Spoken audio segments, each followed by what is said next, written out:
नमस्कार दोस्तों, मैं अमन। आज है 1 अक्टूबर और चलिए जानते हैं 1 अक्टूबर से संबंधित कुछ इंपॉर्टेंट अपडेट। तो सबसे पहले देखते हैं आज 1 अक्टूबर के दिन कौन कौन से दिवस मनाए जाते हैं। तो जैसा है कि यहाँ पर लिखा गया 1 अक्टूबर, आज के दिन वृद्ध व्यक्ति दिवस का अंतर्राष्ट्रीय दिवस। दूसरा है राष्ट्रीय स्वैच्छिक रक्तदान दिवस और तीसरा है अंतर्राष्ट्रीय कॉफ़ी दिवस। तो ये तीनों दिवस आज के दिन यानी कि 1 अक्टूबर के दिन मनाए जाते हैं। वृद्ध व्यक्ति दिवस, राष्ट्रीय स्वैच्छिक रक्तदान दिवस और अंतर्राष्ट्रीय कॉफ़ी दिवस। तो चलिए बढ़ते हैं आज के करेंट अफेयर्स के सेशन की तरफ। तो आज का पहला अपडेट्स है इंटरनेशनल ट्रांसलेशन डे कब मनाया जाता है। ऑप्शन ए है 28 सितंबर, ऑप्शन बी है 25 सितंबर, ऑप्शन सी है 30 सितंबर और ऑप्शन डी है 29 सितंबर। तो जानते हैं अंतर्राष्ट्रीय ट्रांसलेशन यानी कि अनुवादक दिवस प्रतिवर्ष 30 सितंबर को मनाया जाता है।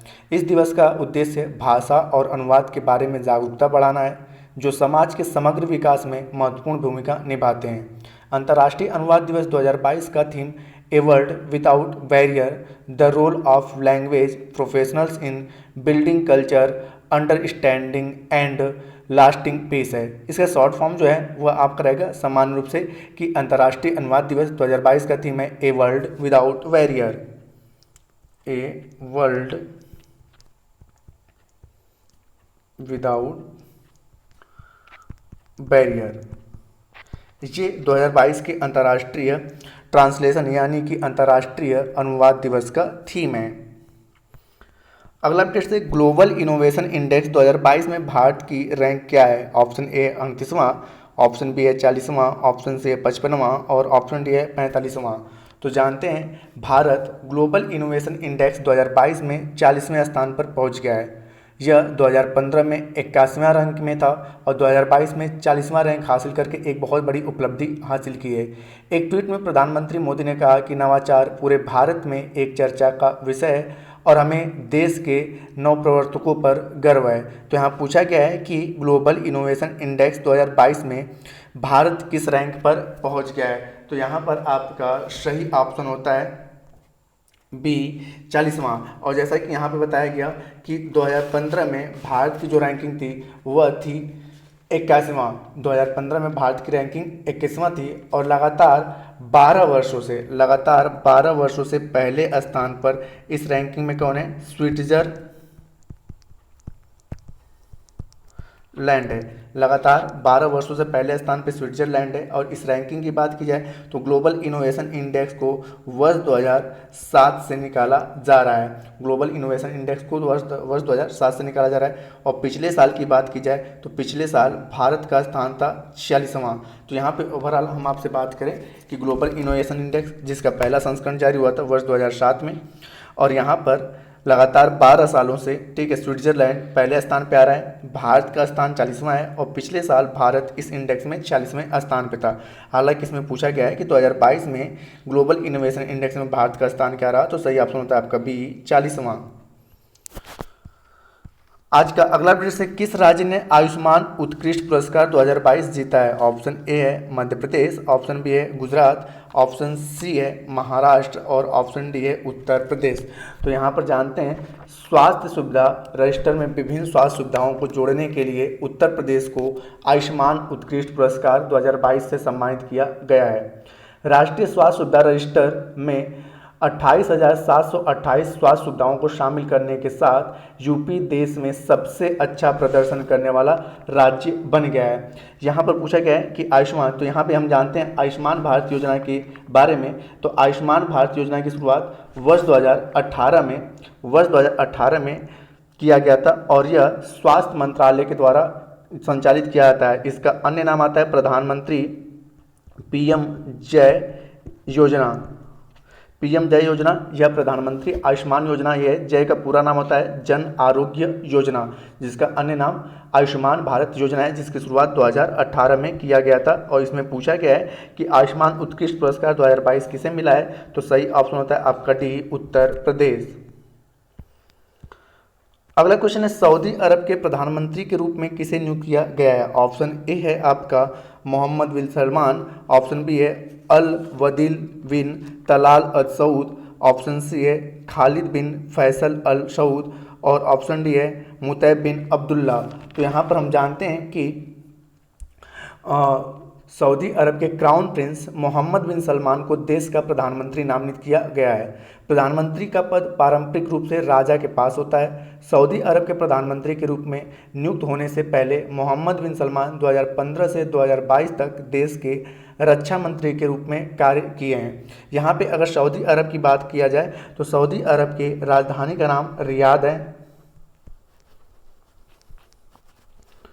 और इनकी मुद्रा का नाम है सऊदी रियाल। Saudi riyal. और इस्लाम धर्म का प्रमुख तीर्थ स्थल मक्का और मदीना सऊदी अरब में ही स्थित है। हालांकि इसमें पूछा गया है कि प्रधानमंत्री के रूप में, ठीक है, सऊदी अरब के प्रधानमंत्री के रूप में किसे नियुक्त किया गया, तो सही ऑप्शन होता है आपका ए मोहम्मद बिन सलमान। आज का अगला अपडेट है हॉकी इंडिया के अध्यक्ष के रूप में किसे चुना गया। Option A Ramandeep Singh, option B Bharat Chhetri, option C Dilip Tirkey और ऑप्शन डी है PR श्रीजेश। तो जानते हैं भारतीय हॉकी टीम के पूर्व कप्तान और 1998 के एशियाई खेलों में स्वर्ण पदक जीतने वाले टीम के सदस्य दिलीप तिर्की को सर्वसम्मति से हॉकी इंडिया का अध्यक्ष चुना गया है। यह अभी पहली बार है कि एक पूर्व खिलाड़ी और एक ओलंपियन को राष्ट्रीय निकाय का प्रमुख बनाया गया है। तो यहाँ पूछा गया कि हॉकी इंडिया के अध्यक्ष के रूप में किसे चुना गया, तो सही ऑप्शन होता है आपका सी दिलीप तिर्की। अगला प्रश्न, भारत के किस राज्य ने दुनिया का सबसे बड़ा जंगल सफारी पार्क स्थापित करने की घोषणा की है। ऑप्शन ए है उत्तर प्रदेश, ऑप्शन बी है हिमाचल प्रदेश, ऑप्शन सी है राजस्थान और ऑप्शन डी है हरियाणा। तो जानते हैं हरियाणा सरकार ने घोषणा किया है कि वह अरावली रेंज में दुनिया का सबसे बड़ा जंगल सफारी पार्क स्थापित करेगा। यह 10,000 एकड़ का सफारी पार्क बनेगा जो गुरुग्राम और नूह जिलों में स्थापित होगा। वर्तमान में शारजाह अफ्रीका के बाहर सबसे बड़ा क्यूरेट सफारी पार्क है। यह योजना न केवल पर्यटन को बढ़ावा देगी बल्कि स्थानीय लोगों को रोजगार के अवसर भी प्रदान करेगी। जैसा कि मैंने बताया कि वर्तमान समय में शारजाह अफ्रीका के बाहर विश्व का सबसे बड़ा सफारी पार्क है जो कि कुल 2000 एकड़ में फैला हुआ है और यहाँ पे खट्टर सरकार के द्वारा हरियाणा में जो सफारी पार्क बनाया जा रहा है वह कुल 10,000 एकड़ में विस्तृत रहेगा। तो इस प्रकार से यह दुनिया का सबसे बड़ा जंगल सफारी पार्क बनेगा। तो यहाँ पूछा गया कि दुनिया का सबसे बड़ा सफारी पार्क कहाँ बनेगा, तो आपका सही ऑप्शन होता है डी हरियाणा। आज का अंतिम अपडेट से केरल का कौन सा ग्राम पंचायत भारत का पहला पूर्ण रूप से डिजिटल साक्षर पंचायत बन गया है। ऑप्शन ए है कुन्नाथुकल, ऑप्शन बी है पुल्लमपारा, ऑप्शन सी है विलापी और ऑप्शन डी है कल्लार। तो जानते हैं यहाँ पे पुल्लमपारा अपने निवासियों के बीच पूर्ण डिजिटल साक्षरता प्राप्त करने वाला भारत का पहला ग्राम पंचायत बन गया है। इसकी आधिकारिक घोषणा केरल के मुख्यमंत्री पिनराई विजयन ने की। पुल्लमपारा केरल के तिरुवनंतपुरम जिले का एक गांव है। सीएम के अनुसार सरकारी सेवाओं को प्राप्त करने के लिए जनता के लिए डिजिटल साक्षरता महत्वपूर्ण है। तो यहाँ पूछा गया है केरल का कौन सा ग्राम पंचायत भारत का पहला पूर्ण रूप से डिजिटल साक्षर पंचायत बन गया है, तो आपका सही ऑप्शन होता है बी पुल्लमपारा जो कि केरल राज्य के तिरुवनंतपुरम जिले के अंतर्गत आता है। तो दोस्तों आज के लिए इतना ही। अब समय है कल के पूछे गए क्वेश्चन का आंसर देने का। तो कल आपसे पूछा गया था कि हम लोग प्रत्येक वर्ष 29 सितंबर को हर्ट दिवस मनाते हैं और इस साल 2022 के हर्ट दिवस का थीम क्या था। तो यहाँ पर इसका थीम रखा गया था new heart for every heart. तो जिन्होंने भी सही उत्तर दिया उनके लिए बधाई। अब आज का क्वेश्चन है कि भारतीय हॉकी इंडिया का अध्यक्ष या हॉकी इंडिया का अध्यक्ष किसे चुना गया है। हॉकी इंडिया का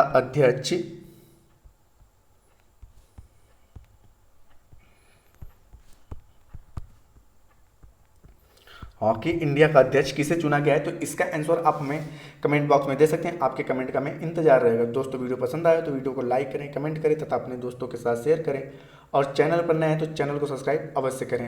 एवं इस PDF को प्राप्त करने के लिए आप हमारे टेलीग्राम से जुड़ सकते हैं जिसका लिंक वीडियो के डिस्क्रिप्शन में दिया हुआ है। तो वीडियो के अंत तक बने रहने के लिए धन्यवाद। मिलते हैं जल्दी नेक्स्ट वीडियो में।